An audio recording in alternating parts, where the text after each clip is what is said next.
नमस्कार दोस्तों, इस वीडियो में मैं आपको बताने वाला हूं कि किस तरीके से जैसे आप 2008 की फाइनेंशियल क्राइसिस को स्टडी करके प्रिपरेशन करके बैठे हैं कि 2023 में अगर वो वापस आए तो कैसे रेडी रहना है, कैसे इन्वेस्ट करना है और कैसे सरवाइव करना है। तो मैं आपको एक परसेप्शन दूंगा कमोडिटी मार्केट्स के बारे में। इक्विटी मार्केट्स के ऊपर काफी सारे रिसर्च है, लेकिन इस वीडियो में हम आपको बताएंगे कि आप कमोडिटी मार्केट्स को स्टडी करके शायद और ज्यादा फायदा उठा सकते हैं, स्पेशली अगर आप एक ट्रेडर हैं। तो एक ट्रेडर के लिए ये इंडिस्पेंसिबल है कि वो कमोडिटी मार्केट को भी स्टडी करे इस तरीके से और को रिलेट कर पाए। तो 2008 के फाइनेंशियल क्राइसिस में कमोडिटीज मार्केट का रिएक्शन क्या था, अगर आप ये पूछे तो बहुत कम लोगों को पता होगा।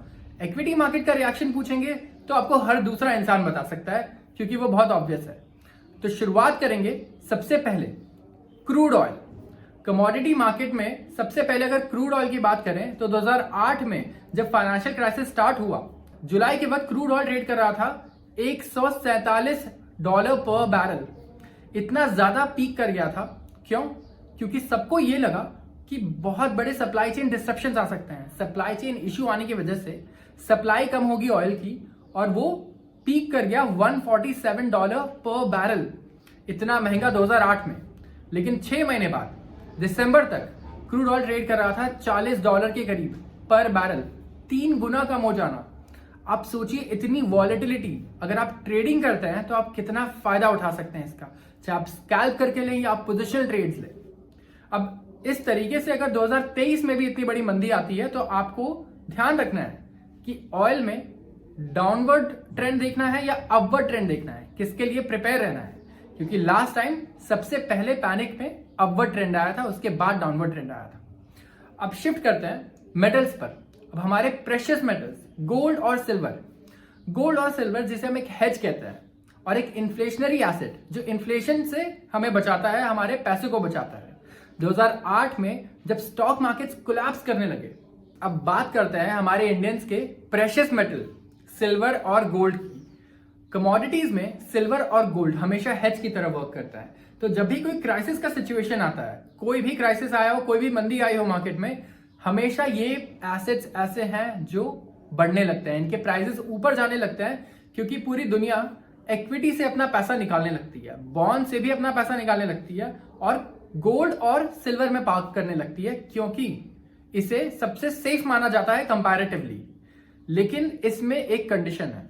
अब कोविड के वक्त अगर आप देखेंगे तो गोल्ड और सिल्वर इसके प्राइस भी क्रैश हो गए थे। ऐसा क्यों? क्योंकि जब आपको लगता है कि ये एक आर्थिक मंदी है, पैसे का नुकसान हो सकता है, तो लोग गोल्ड और सिल्वर में पैसे को पार्क करते हैं। लेकिन जब लोगों को ऐसा लगता है कि ये उससे भी ज्यादा एक्सटेंड हो सकती है, ये एक डिप्रेशन की तरह हो सकता है, जैसे 1920s का ग्रेट डिप्रेशन था, तो उस वक्त गोल्ड और सिल्वर भी क्रैश होने लगता है। तो अगर आप गोल्ड और सिल्वर में 2023 में इन्वेस्ट करना चाहेंगे या ट्रेडिंग करना चाहेंगे तो ध्यान रखें, शॉर्ट टर्म में इसमें अपवर्ड पोटेंशियल बहुत है, क्योंकि लोग पैसा इसमें पार्क करेंगे। लेकिन ओवर द लॉन्ग टर्म जैसे जैसे वक्त बढ़ेगा, इनमें डाउनवर्ड पोटेंशियल है। तो आपको शॉर्ट के लिए देखना है और ध्यान रखना है गोल्ड और सिल्वर में। इसके बाद आते हैं हमारे एग्रीकल्चरल कमोडिटीज। ये नेसेसिटीज है हमारे लिए। और एग्रीकल्चरल कमोडिटीज में क्या आते हैं, जैसे कि कॉर्न, व्हीट और ऐसे बहुत सारे और कमोडिटीज हैं। तो ऐसे कमोडिटीज जब रिसेशन आता है तो ये स्टेबल रहते हैं। ऐसा देखा गया है लास्ट टाइम 2008 में कि कमोडिटीज के प्राइसेस बहुत ज्यादा बढ़ गए थे, क्योंकि लोगों को लगा कि सप्लाई चेन डिस्ट्रप्शन होगा। सप्लाई चेन डिस्ट्रप्शन का मतलब कि गुड्स जो है वो एक जगह से दूसरी जगह मूव नहीं कर पाएंगी, बट ऐसा हुआ नहीं और उसके बाद प्राइस सेटल हो गए और स्टेबल हो गए। तो जब भी आर्थिक मंदी आए या कुछ भी हो, लोग खाना खाना तो नहीं छोड़ने वाले, तो इसीलिए इनके प्राइसेस में बहुत ज्यादा वॉलेटिलिटी नहीं आती।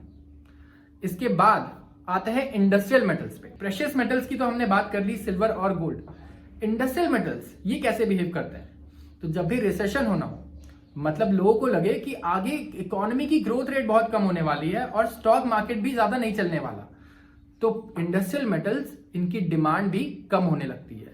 क्योंकि आगे अगर प्रोडक्शन ही नहीं होगा तो मेटल्स का क्या करेंगे, रॉ मटेरियल्स का क्या करेंगे। तो इसीलिए इंडस्ट्रियल मेटल्स में डाउन साइड पोटेंशियल का आपको ध्यान रखना है।